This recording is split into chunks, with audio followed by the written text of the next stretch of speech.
Up guys, welcome back to Drew Tutorial, and in this video I'm going to show you how to completely disable the reading pane in Gmail. Now I'm going to show you how to basically turn this off.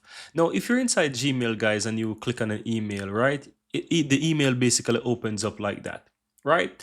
Now in order to quickly turn on the reading pane, there's two ways you can go about doing that. If you click to the upper right hand side, you have the option to toggle the reading pane on, and you can simply click on that and you have the reading pane here. Another way is by clicking the settings button on the top here, and if you scroll down there is a section that says reading pane, and you can choose whether you want it below or on the side.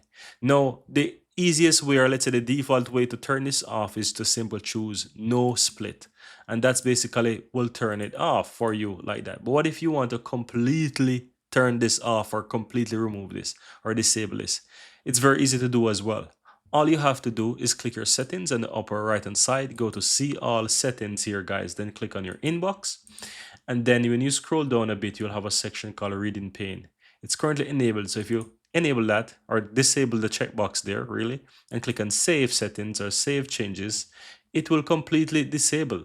And guess what, you don't have the option at the top anymore. When you click your settings gear right here, if you scroll down you have the reading pane here, but guess what, if you go ahead and you click on it, it is basically not on, right? So you'll have to basically click on it to reload, and that's going to somehow trigger the enabling as well. So once you check this box, you have to click on reload, because this is going to turn on the reading pane from within the settings again to be able to do this. So if I click on reload now, right, then it's going to reload Chrome here, for it's going to reload the Gmail here, and guess what, you have the reading pane enabled once more.